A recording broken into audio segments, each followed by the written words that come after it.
1492 representa una de las fechas más trágicas de la historia del pueblo judío. Los reyes católicos, que por entonces celebraban la toma de Granada y con ella el final de la Reconquista, les expulsaban de España.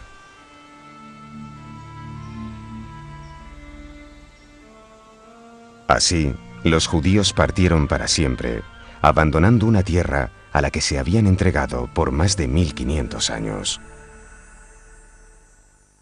El imaginario de Sefarad siempre formó parte como el imaginario de un lugar donde hubo un renacimiento, y es verdad que hubo un renacimiento importante del pueblo judío y de la cultura judía. Sefarad es el nombre hebreo de España, pero en la Edad Media solamente en los textos hebreos se hablaba de Sefarad. Los judíos que vivían en España eran judíos leoneses, asturianos, gallegos. Judío sefardí es el judío que emigró de España. En la diáspora, estos conservaron la lengua y la cultura que practicaron en España. Sefarad se convirtió en aquel lugar glorioso al que no se podría volver, porque desde entonces pertenecía al mundo espiritual. Sefarad, pues, es una imagen que hace 500 años efectivamente fue para nosotros, Sefarad, la cuna de la cultura de todos los sefarditas y tal y cual, pero claro, esos al salir de España dejaron esa cultura aquí en España y nosotros la hemos llevado durante todo nuestra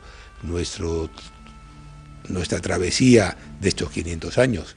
Pero forma parte más del imaginario. Uno, el imaginario no se lo imagina tan cerca, es decir, salvo cuando se acerca a él y lo encuentra diferente. Tras muchos siglos de ausencia, hoy en España vuelven a vivir judíos, y su presencia se enlaza con una historia de amor y dolor de más de 2000 años. Sabemos que la primera llegada de judíos al reino hispánico fundamentalmente se vincula con la destrucción del segundo templo de Jerusalén por el emperador Tito en el año 70, y es más, sobre todo, con las revueltas de Bar Jocabá en el año 135 con Adriano, en que los judíos más levantiscos son exilados a las antípodas del imperio, esto es, a Hispania. Con el exilio de Tierra Prometida, muchos judíos llegaron a la península ibérica. Desde los primeros siglos y antes de las invasiones visigodas, ya existían importantes poblaciones judías instaladas en Toledo, Mérida, Granada, Córdoba, Tarragona y las Islas Baleares.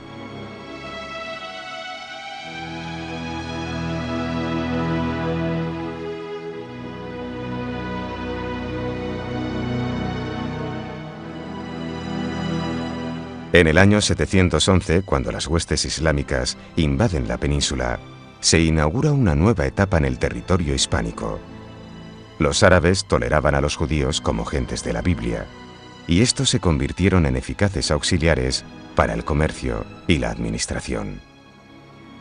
En la Edad Media los judíos nunca fueron la casta dominante, es decir, en los reinos musulmanes la casta dominante eran los musulmanes, en los reinos cristianos los dominantes eran los cristianos, en cambio los judíos nunca fueron la casta dominante. Los judíos son transculturales, por lo cual ponen en relación esos dos mundos enfrentados, al-Ándalus y los reinos cristianos de resistencia. Las conquistas de los reinos cristianos del norte hace que los reinos de Taifa se derrumben. La invasión árabe de los almorávides, venidos del norte de África, mucho más intransigentes en materia religiosa, hace que muchos judíos huyan de sus ciudades hacia los reinos cristianos. En la Edad Media hispánica se produce un fenómeno singular en todo el occidente, como es el fenómeno de la reconquista y la repoblación. Se necesitan personas y se necesitan repobladores, por lo cual los reinos y los reyes intentan atraer el mayor número posible de pobladores, puesto que existen grandes tierras y grandes extensiones de tierras y mucha riqueza potencial, pero se necesita un capital humano. Capital humano que además exceda ese ámbito agropecuario que hasta entonces habían llevado a cabo los cristianos. Los judíos le aportan su sabiduría y sus artes en las tareas del Estado, puesto que prácticamente hasta el siglo XV no va a haber personas cristianas preparadas para ello. Del siglo X al XII, gracias a sus conocimientos del árabe y sus nociones en las ciencias, los judíos resultan imprescindibles para la organización y la administración de los flamantes reinos cristianos. este importante rol en la sociedad del medievo les permitirá alcanzar un desarrollo humanístico y científico que será recordado por todos los tiempos como la etapa más gloriosa del judaísmo en Europa. Es imposible concebir la poesía hebrea sin Yehuda Halevi. Es imposible concebir la teología judía sin Maimónides.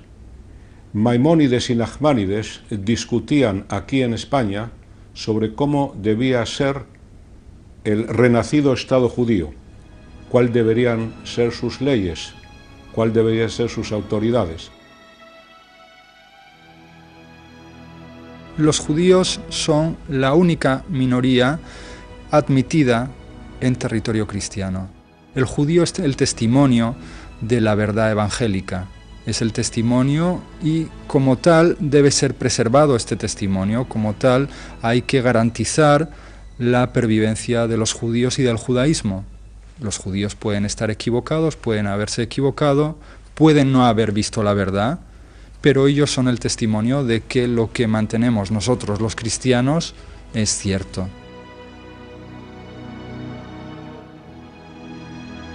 A partir de ese momento, conforme se van conquistando los territorios al poder musulmán, los judíos pasan a ser vasallos directos de la corona o lo que ellos denominan cofres del real patrimonio, propiedad directa del rey, de tal manera que por ese motivo deben pagar directamente a ese rey unas pechas en cuanto a contrapartida por poder permanecer en estos territorios cristianos. El ser patrimonio real conlleva que algunas familias sean las encargadas de la recolección de impuestos para el rey, pero a lo largo del siglo XIV la situación cambia y cada vez más cristianos se ocupan de las tareas administrativas y los judíos ya no son imprescindibles. En 1391 no hay rey ni arzobispo en Toledo y se produce una gran crisis política, religiosa y económica. Si el judío depende directamente del rey, cuando se quiere protestar contra el rey, lo más fácil es atacar no al rey directamente, porque eso puede tener consecuencias muy duras, sino atacar a un grupo protegido por el rey, como son los judíos. Por lo cual, en esos momentos de malas cosechas o de problemas de circulación monetaria, se ve a los judíos primero como unos vasallos directos del rey y, por otro lado, uno de los elementos esenciales del crédito. Por lo cual se asalta a las juderías, no tanto por asaltar esas juderías, sino por destruir los documentos de crédito y porque se está asaltando el símbolo de un poder que está permitiendo esa desigualdad social. Las calumnias proclamadas corrientemente contra los judíos, acusándoles del envenenamiento del agua, de la peste negra y del asesinato de niños, llegan a su máximo nivel con Fernando Martínez, representante de la diócesis de Sevilla, quien exige que las sinagogas sean destruidas hasta la última piedra. Enfebrecidas, las masas cristianas atacan la judería sevillana. Matar al que se resistiera al bautizo era la orden. El baño de sangre de Sevilla fue solo el inicio. Desde Écija se va expandiendo por toda Andalucía este reguero de pólvora que va a conducir a la muerte y a la desaparición por vez primera de numerosas juderías. Es la primera vez que se observa que los judíos mueren a millares y que además su muerte, superior a los 10.000, es impune. Para salvar su vida, muchos judíos corren a convertirse al cristianismo. Esto generó un imprevisible problema que terminaría dando origen a la creación de la Inquisición en 1480. Desde las matanzas y asaltos a juderías de 1391, había judíos que se habían convertido de una forma forzada y había familias judías que oficialmente eran cristianas y que seguían practicando el judaísmo a escondidas. Entonces, esa existencia de conversos que para la mentalidad de la época son herejes, es decir, gente que se ha convertido al cristianismo pero que sigue practicando su antigua religión, en esa época es una herejía.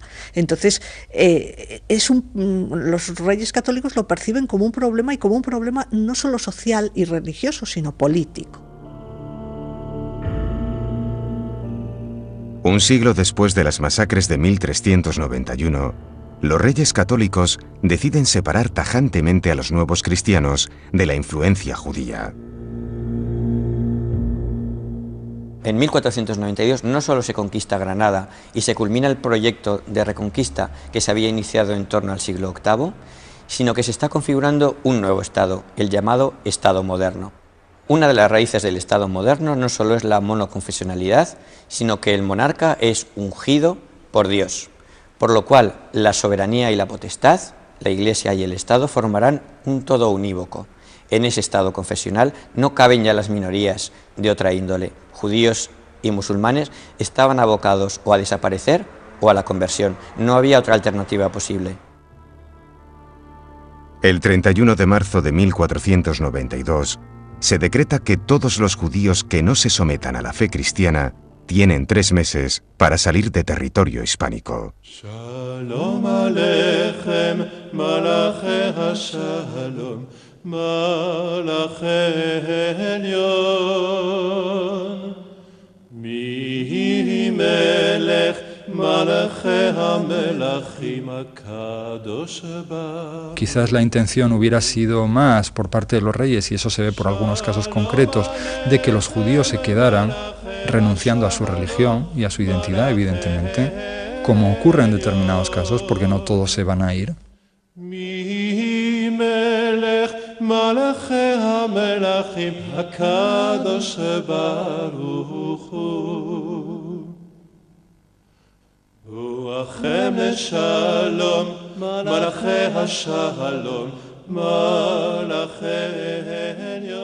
Se produce en 1492 una grandísima paradoja. Los judíos que habían contribuido con su esfuerzo a consolidar una estructura estatal que antes no existía, fueron quizá las primeras víctimas propiciatorias de un Estado que, una vez consolidado, no consentía que con unas fronteras completamente delimitadas y un monarca cristiano se pudiera permitir la tolerancia de unas creencias distintas a las suyas. Una leyenda cuenta que al partir los rabinos españoles realizaron un jerem, es decir, una prohibición rabínica por la que ningún judío podía volver a pisar Sefarad. El mismo año que las naves de Colón abrían ruta iniciando la expansión española hacia Occidente, los judíos sefardíes llevarían hacia Oriente su herencia hispánica en su viaje incierto.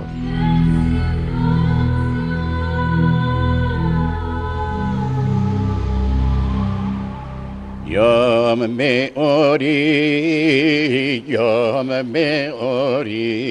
hashach begerush Castilla, oy li al shibri, sheber Yerushalayim al tiskeriot, alay ve'oyali, Kile sheber Castilla lodin satzori, Yom meori, Hashach begerush Castilla, oy li al shibri, mi Portugal nishma konehi bemara, alay ve'alelay. En un primer momento, Portugal, por su proximidad geográfica, fue el destino de numerosas familias judías. Guardaban la esperanza de que la decisión tomada por los reyes católicos fuese reversible. En 1496, el matrimonio del rey Manuel I con la hija de los reyes católicos desembocó en nuevo decreto de expulsión. Marruecos fue el país de África del Norte que más exiliados recibió. Allí, los sefardíes reprodujeron los sistemas de organización que tenían en la península.